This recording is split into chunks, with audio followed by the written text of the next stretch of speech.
Assalamualaikum warahmatullahi wabarakatuh. Pada kesempatan kali ini saya akan membahas latihan soal untuk persiapan UTBK. Check this out. Pada soal pertama ditanyakan adalah selang waktu antara TA sampai dengan TB. Maka kita lihat dulu grafik TA TB-nya. Di sini ketika dia TA, kecepatannya adalah minus. Kecepatan minus ini bukan berarti dia diperlambat. Bisa jadi kecepatan minus itu arah kecepatannya ke arah kiri. Jadi ketika V-nya minus atau kecepatan minus bukan berarti dia diperlambat, tapi bisa jadi dia ke arah kiri. Jadi kita untuk sementara menganggap ini dia ke arah kiri karena tidak diketahui dia diperlambat atau tidak. Nah, pertama dari V-nya minus untuk TA dan TB-nya tepat di 0. Jadi ketika kecepatan 0. Jadi dari kecepatan yang ada angkanya sampai dengan yang kecepatan tidak ada angkanya 0. Jadi kesimpulannya untuk grafik yang di sini adalah maka dari TA sampai TB mereka bergerak diperlambat. Jadi jawabannya adalah E, bergerak diperlambat.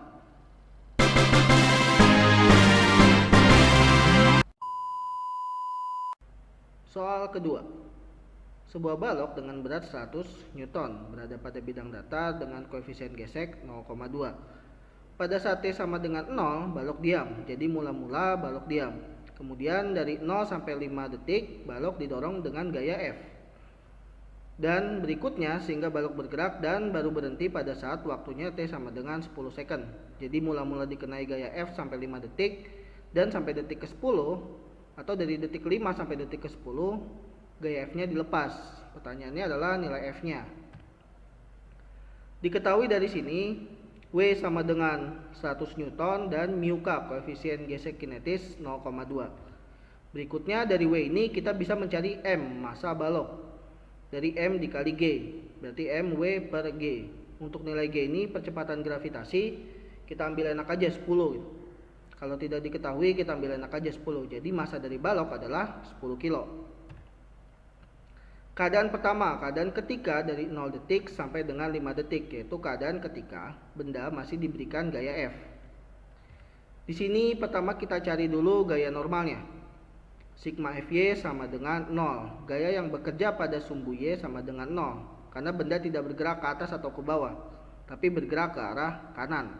Makanya sigma Fy sama dengan 0. Nah, di sigma Fy ini ada N ke atas ini plus dan W ke bawah itu min. Plus N min W. Jadi N-nya sama dengan W. Nilai W tadi adalah 100. Berikutnya sigma Fx sama dengan M dikali A. Karena tadi benda bergerak ke arah kanan, jadi untuk Fx sama dengan M dikali A. Karena bendanya bergerak. Fx ini ada gaya F yang ke arah kanan dan gaya geseknya ke arah kiri. F gesek ke arah kiri. F gesek ini dijabarkan lagi menjadi mu K dikalikan dengan N. Mu K-nya tadi 0,2, N-nya tadi 100. M-nya 10. Oke, F min 20 sama dengan 10A. F sama dengan 10A tambah 20. Karena A-nya belum diketahui, jadi kita simpan dulu persamaan yang ini. Berikutnya keadaan 2. Keadaan 2 adalah ketika benda dari waktu 5 detik sampai dengan 10 detik. Jadi di sini tidak ada gaya F di keadaan 2. Jadi mula-mula didorong kemudian dilepas. Jadi di sini yang bekerja hanyalah gaya geseknya saja. Jadi di sini sigma Fx sama dengan min Fg karena dia ke arah kiri. M dikali A, masih rumusnya sama seperti tadi dan kita mendapatkan nilai A percepatan yaitu minus 2 meter per second kuadrat. Ingat, A-nya ini berlaku untuk keadaan 2 ya, bukan keadaan 1. Keadaan 1 nanti lain lagi. Keadaan 2 yaitu keadaan ketika dia tidak diberikan gaya. Oke. Nah, dari ini kita dapatkan persamaan GLBB-nya. Di sini VT2 yaitu kecepatan akhir pada keadaan 2 sama dengan 0. Kenapa? Karena di akhir bendanya itu berhenti atau diam. V02-nya belum diketahui. A-nya min 2 dikali 5. Diketahui adalah berarti kecepatan awal untuk keadaan kedua adalah 10 meter per second. Kita kembali lagi ke keadaan 1. Nah, di keadaan 1 ini kecepatan akhir pada keadaan 1 sama dengan kecepatan awal pada keadaan 2. Jadi makanya kita masukin VT1-nya di sini adalah 10. V01-nya 0 karena tadi di keterangan soal benda mula-mula diam. A-nya belum ketahuan, T-nya adalah 5 detik. A-nya 10 bagi 5, berarti A-nya adalah 2 meter per second kuadrat. Kita kembali lagi ke soalnya. Tadi ada persamaan 10A tambah 20. Ingat A yang di sini adalah untuk keadaan 2. Maksudnya untuk keadaan 1. 10 dikali 2 tambah 20. 20 berarti F-nya sama dengan 40 Newton. Jadi nilai F sama dengan 40 Newton. Maka jawabannya adalah yang A.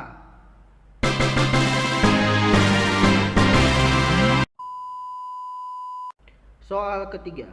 Dari soal ini yang ditanyakan adalah besar sudut theta dan gaya F agar sistem setimbang. Jadi maksud sistem setimbang ini adalah bendanya diam, tidak bergerak.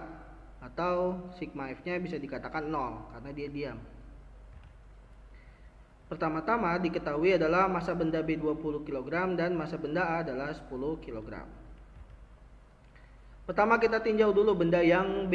Di benda yang B ini hanya ada 2 gaya, yaitu gaya T tegangan tali ke atas dan gaya berat dari benda B ke bawah.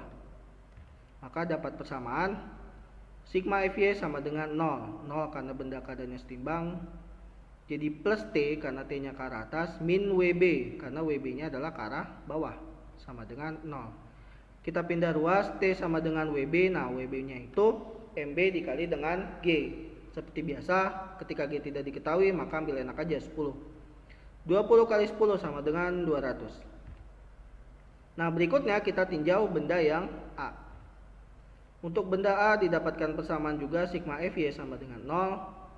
T cos theta min WA. Kenapa cos? Karena dia bendanya miring dan arahnya horizontal. Untuk posisi yang seperti ini, ketika dia mendapatkan arah vertikal, maka dia menggunakan cos, dan ketika menggunakan arah horizontal, maka dia sin.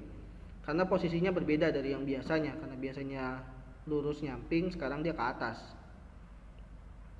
T cos theta sama dengan 0 dikurang WA, sama seperti tadi, pindah ruas, WA-nya MA dikali G. Nah, T-nya sama dengan 200. Sama dengan tegangan tali pada benda A, karena benda A dan benda B menggunakan tali yang sama, maka tegangan talinya nilainya juga sama.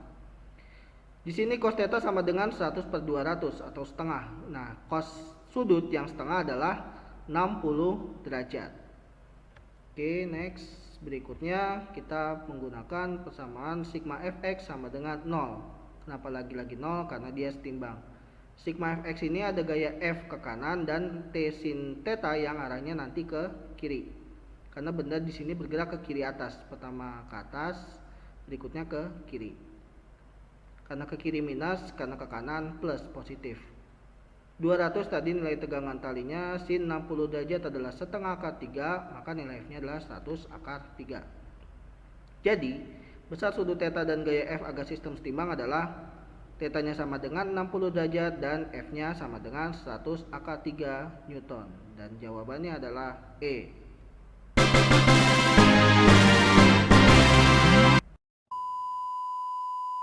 Soal keempat. Pada soal ini ditanyakan adalah berapakah panas yang dihasilkan oleh gesekan dalam proses ini. Oke, nah di sini panas yang dihasilkan sama dengan usaha dari gaya gesek yang menghambat benda. Kenapa panas bisa disamakan dengan usaha? Karena satuan dari panas dan usaha sama-sama joule. Jadi bisa dibuat persamaan seperti ini, Q sama dengan W atau Q sama dengan F dikali X. Jadi jawabannya adalah yang A.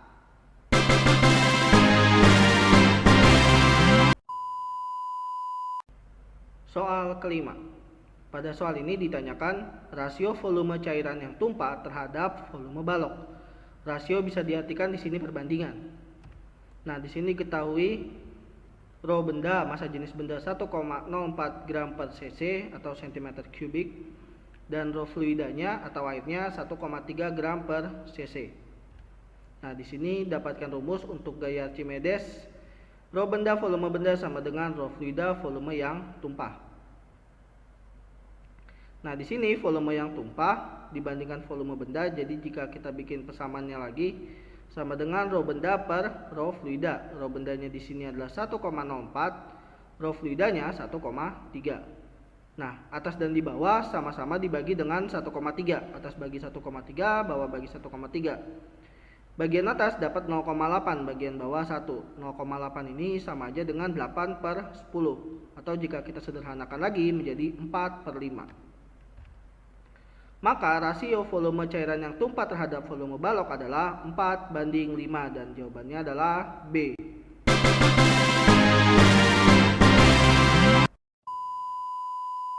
Soal ke-6. Pada soal ke-6 ini ditanyakan rasio pertambahan tekanan awal. Oke, di sini diketahui volume pertamanya adalah 1 liter, volume kedua adalah 1,2 liter dan massa kedua sama dengan 1,5 kali massa pertama. Di sini kita dapatkan persamaan yaitu PV NRT, yaitu perbandingan P1V1 sama dengan N1RT, P2V2 sama dengan N2RT. Di sini karena R sama T-nya sama, jadi kita coret aja. Nah, N yang di sini, N itu adalah jumlah mol, jumlah molekul. Jadi N ini berbanding lurus dengan M. Karena dia berbanding lurus, jadi kita ubah aja N ini jumlah mol menjadi dengan massa. Oke, berikutnya kita masukin aja angka-angkanya. P1P2 tetap, V1V21 sama 1,2, M1 tetap dalam M1. Nah, M2-nya 1,5 kali M1. Jadi di sini M1-nya nanti kita coret lagi. Oke, next berikutnya kita dapatkan persamaan berikut. Lanjut, kita kali silang. Jadi hasilnya seperti ini. 1,5 kali P1 dan 1,2 P2, di mana P2-nya sama dengan 1,5/1,2. Kita sederhanakan, sama-sama dibagi dengan 0,3, jadinya 5/4 P1. Nah, berikutnya kita cari delta P. Delta P adalah perubahan atau pertambahan tekanannya. P2 dikurang P1. P2-nya tadi 5/4 dari P1. Dikurang P1. Karena di sini nggak ada angka, jadi kita anggap sebagai 1 ya.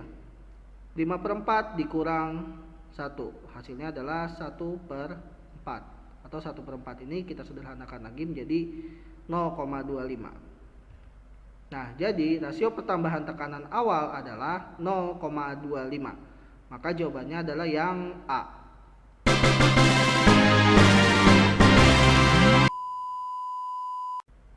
Soal ke-7. Ditanyakan pada soal ke-7 adalah usaha yang dikerjakan oleh gas selama proses tersebut. Nah, di sini diketahui V2 sama dengan 2 kali V1, N-nya sama dengan 1 mol, dan di sini diketahui juga isotermal. Proses isotermal sama dengan proses ketika suhunya tetap. Nah, untuk usaha pada proses isotermal dapat dirumuskan sebagai berikut. Di sini nRT ln V2/V1. V2-nya tadi kita ubah menjadi 2 kali V1 dan N-nya tadi nilainya adalah 1. Jadi V1 atas dan di bawah coret. Jadi hasilnya adalah untuk nilai usaha pada proses isotermal RT ln 2 dan jawabannya adalah D.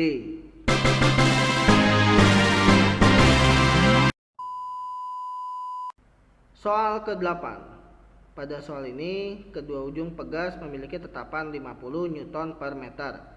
Ditarik masing-masing dengan gaya 10 Newton yang saling berlawanan. Berarti pegasnya ditarik 2 kali ya. Ibarat ditarik satu tarik ke kiri, satu ditarik ke kanan dengan gaya 10 Newton pertama. Pertanyaannya adalah pertambahan panjang pegas tersebut. Nah, di sini diketahui K-nya 50 Newton per meter, yaitu tetapan pegasnya. F-nya 10 Newton gayanya. Jadi F-nya ini ada 2 arah, satu arah ke kiri, satu arah ke kanan. Berikutnya kita cari dulu pertambahan panjang pegasnya delta X. F sama dengan K dikali delta X. Maka delta X sama dengan F per K. Kita masukin aja angkanya 10/50 sama dengan 0,2 meter. Tapi belum selesai karena ini baru satu gayanya. Nah, untuk yang satu lagi karena F-nya sama, jadi langsung aja kita kalikan dengan 2 pertambahan panjang pegasnya. Jadi 0,2 dikali 2, 0,4. Jadi hasilnya pertambahan panjang pegas tersebut adalah 0,4 meter dan jawabannya adalah E.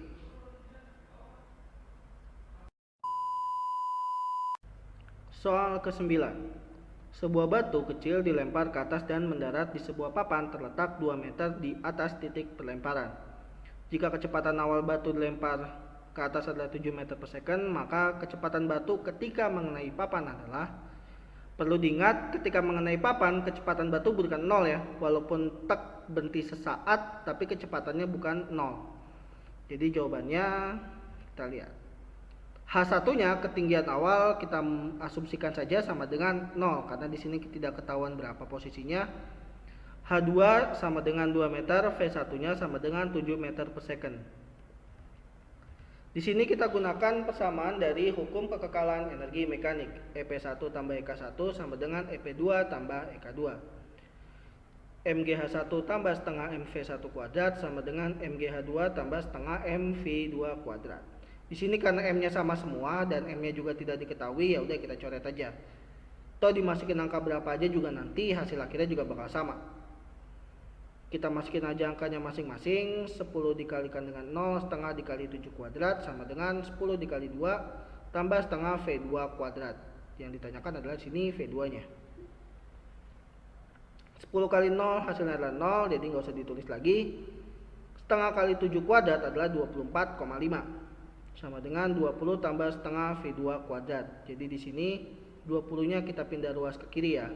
Jadi setengah V2 kuadrat sama dengan 24,5 dikurang dengan 20. Nah, didapatkan setengah V2 kuadrat sama dengan 4,5. Jadi V2 kuadratnya 4,5 kita kalikan dengan 2 dan hasilnya 9. Nah, V2-nya untuk menghilangkan kuadrat di sini kita berikan akar 9. Jadi nilai V2-nya sama dengan 3 meter per second. Jadi, besar kecepatan batu ketika mengenai papan adalah 3 meter per second. Dan jawabannya adalah B.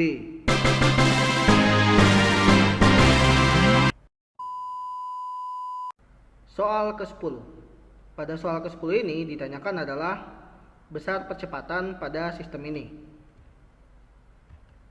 Nah, diketahui kurang lebih gambarnya seperti ini.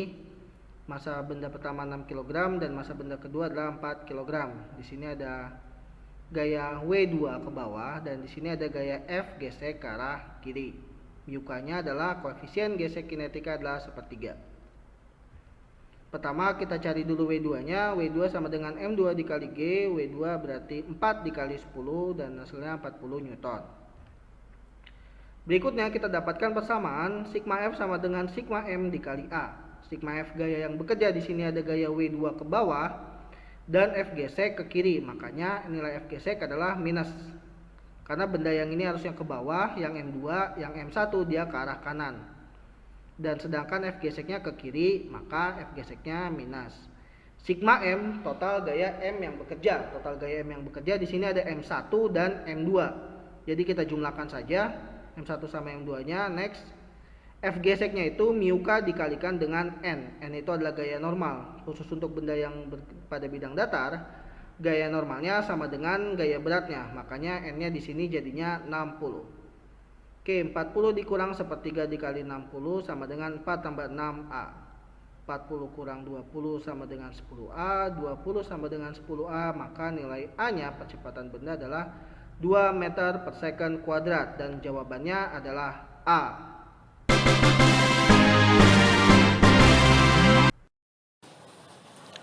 Terima kasih sudah menonton videonya. Like jika kalian suka, komen untuk memberikan saran, serta subscribe agar saya makin semangat bikin videonya.